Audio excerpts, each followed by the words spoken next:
Na hora de matar alguém, ele ia verificar o sexo, né? Não, eu só mato mulher. Cobrador, você é mulher ou homem? Não, porque se você for homem, eu não vou te matar. A não ser que você seja uma mulher trans, aí tudo bem. Nesse vídeo aqui eu vou mostrar pra vocês quando é que um cara realmente passa a ser perigoso.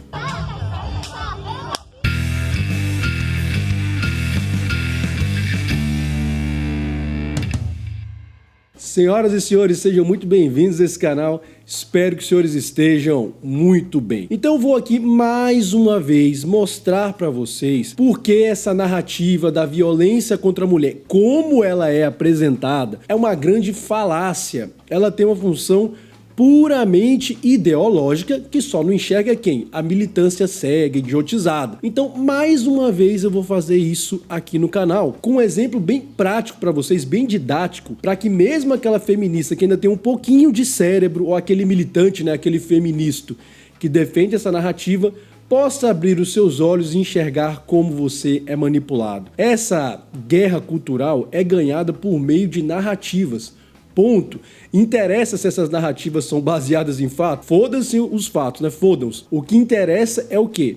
A narrativa, o quanto ela consegue ser emocional, o quanto ela consegue ser atraente. Sem dúvida alguma, essa pauta da violência contra a mulher, ela pode ser utilizada de forma bastante atraente. Então, eu vou cobrir com vocês agora aqui duas reportagens que foram publicadas pelo Correio Brasiliense. Correio nada, né? Aquilo ali é Militante Brasiliense ou Correio Esquerdense. Você pode escolher aí o que melhor convir. Mas vai ficar claro como esse jornal, ele simplesmente reproduz uma narrativa que é aumentada hoje em dia pelos outros meios de cultura, de mídia, enfim, e acaba influenciando as pessoas. Então eu quero que vocês percebam isso. Então, no começo da semana, no domingo, aconteceu um fato horrendo aqui em Brasília, um ato medonho, e o Correio Brasiliense publicou uma reportagem sobre isso porque repercutiu tanto que não tinha como ignorar o fato. O que aconteceu? 3 vítimas da sociedade ingressaram em um ônibus aqui em Brasília para praticar um assalto. Um deles foi até o cobrador, armado, e queria então pegar o dinheiro do caixa nesse roubo. Acontece que o pobre do cobrador, por já estar provavelmente ele muito cansado, tinha trabalhado o dia inteiro, né, tava com fone de ouvido e estava, enfim, dormindo sobre o caixa, né? Quem nunca viu isso, nunca andou de ônibus? Uma pessoa que nunca viu um cobrador ou blasfemando, ou reclamando dos passageiros, ou xingando, ou dormindo ali no ponto, você nunca andou de ônibus. Enfim, então esse essa vítima da sociedade queria pegar o dinheiro e ficou irritado porque o cobrador tava meio sonolento ainda e tal, tava demorando para entregar o dinheiro. O que ele fez? Ele a queima-roupa, assim, sem nenhuma cerimônia. Literalmente apagou o cobrador, né? Mandou o cobrador que estava com fone de ouvido e ouvir música em outro lugar. Enfim, ato medonho, na sequência eles fugiram. Então o que era um roubo passou a ser um latrocínio.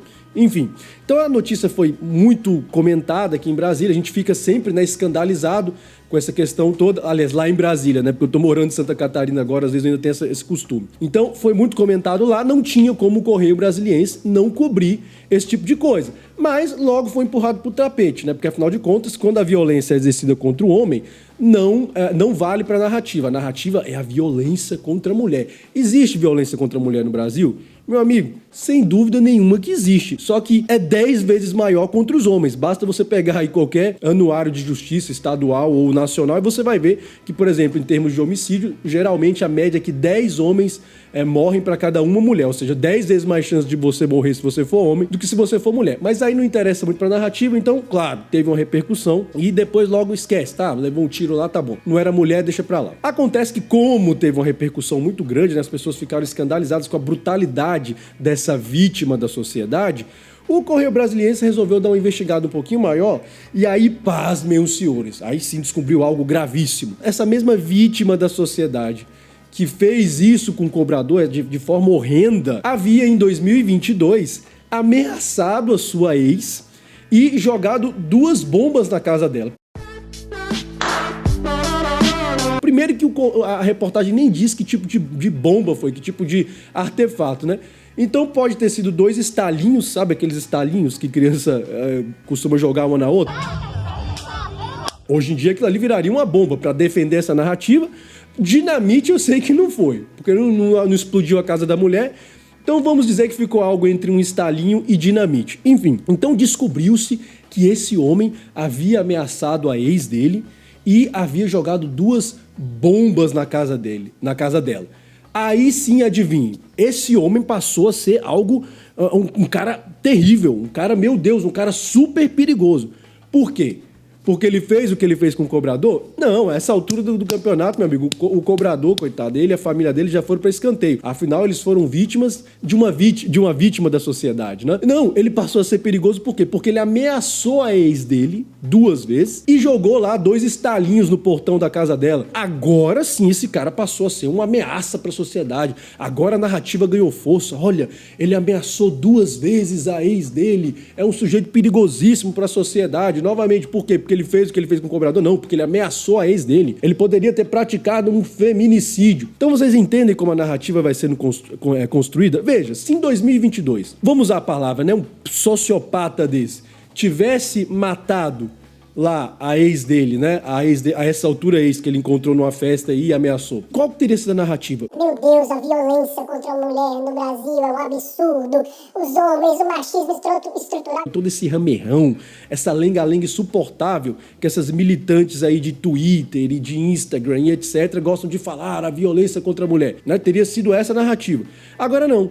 Quando esse mesmo sujeito, esse infeliz, este corno, provável corno, vai lá e faz o que faz com um cobrador, um pai de família que deixou uma filha, inclusive, né, uma filhinha, faz o que faz, aí a gente entende que, meu amigo, é o que eu sempre digo aqui, o problema é a violência, não é a questão de gênero. Vocês acham mesmo que o cara lá, né, esse psicopata, que eu nem sei o nome dele, na hora de matar alguém, ele ia verificar o sexo, né? Não, eu só mato mulher. Cobrador, você é mulher ou homem? Não, porque se você for homem eu não vou te matar, a não ser que você seja uma mulher trans, aí tudo bem. Meu amigo, deixa de ser idiota, deixa de ser inocente, acreditar nesse tipo de discussão, de discurso, de narrativa imbecil. O problema é a violência, meu filho. O Brasil é um país violento contra todo mundo, contra preto, contra branco, contra rico, contra pobre, contra hétero, contra gay, contra mulher, contra homem. É óbvio, é o que eu falei aqui no início. Tem muita violência contra a mulher? Tem, porque se uma única mulher morresse, meu filho, já era um absurdo. Morrem muito mais mulheres do que isso. Agora, 10 vezes mais homens morrem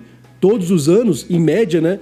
Por conta de mortes violentas, mas aí não interessa a narrativa, porque a narrativa é o quê? Não, vamos pegar a violência contra a mulher, vamos pegar a violência contra o negro, a violência contra a LGBT, porque aí você vai sectarizando a sociedade, você vai dividindo as pessoas e jogando umas contra as outras, e como eu sempre digo aqui, a quem interessa esse discurso? A quem quer concentrar poder nas suas mãos, o Estado. E aí fica aqui um bando de idiota militando, ai, a violência contra a mulher, olha, ele jogou 2 estalinhos do portão da mulher, sim, mas ele acabou com a vida de um cobrador de ônibus no assalto. Ah, não, mas isso não interessa. O que interessa é a violência contra a mulher. Meus filhos, abram a cabeça de vocês. Eu acho que essa situação não tem solução, tá? A questão da violência no Brasil realmente tende a piorar, porque, enfim, as escrituras dizem que as coisas não vão melhorar daqui pra frente. Agora, se em algum momento ainda for possível, hipoteticamente, uma solução, é quando todo mundo parar pra pensar o seguinte, cara, a violência é um problema que atinge todo mundo. Atinge o homem, atinge a mulher, enfim, como eu falei aqui, atinge todos, todes, né? Para ser mais inclusivo. Então, quando a gente perceber isso e parar com essa narrativa imbecil, de todos inclusive, aí a gente vai começar a entender que realmente o problema da violência ele atinge a todo mundo e que essa narrativa que vai sectarizando esse discurso só interessa quem quer concentrar o poder e quem quer alimentar o ódio no coração uns dos outros. Veja, foi uma situação terrível, é errado tanto o que ele fez com a ex dele, meu amigo, mesmo que ele tenha, né, provavelmente não foi um estalinho também, eu tô exagerando aqui. Mas é errado tanto o que ele fez com ela, como é hediondo o que ele fez com esse cara. E isso deixa cair por terra essa narrativa de que, a violência do homem... Não, meu amigo, esse mesmo cara que ameaçou a ex dele, foi lá e depois foi capaz de fazer o que fez com o cobrador. Vocês acham mesmo que um homem que tem coragem de fazer, matar uma mulher, ele depois não vai ter coragem de matar um homem numa briga de trânsito, se for propício a ele, numa briga de vizinhança, sei lá, qualquer coisa? Vai fazer isso, porque esse indivíduo é um psicopata. Então não existe essa questão de a violência só por machismo. Deixem de ser idiotas. Claro que deve existir também, num certo nível, não vou negar, mas nem de longe essa forma ou essa maneira como a mídia apresenta essa narrativa, enfim, toda essa questão. Então, meus amigos, quem tiver que despertar, vai despertar. Quem tiver que entender que essa é uma narrativa, vai entender. E eu estarei sempre aqui para lembrá-los, né, de forma prática, inclusive, que isso é uma narrativa e que só gente idiota acredita nesse tipo de coisa. Se você tiver um pouco de cérebro, você vai entender que tudo isso é narrativa, porque, como eu sempre digo aqui nesse canal, o movimento de uma única peça pode definir um jogo inteiro, senhores. Até a próxima e que o Altíssimo nos abençoe.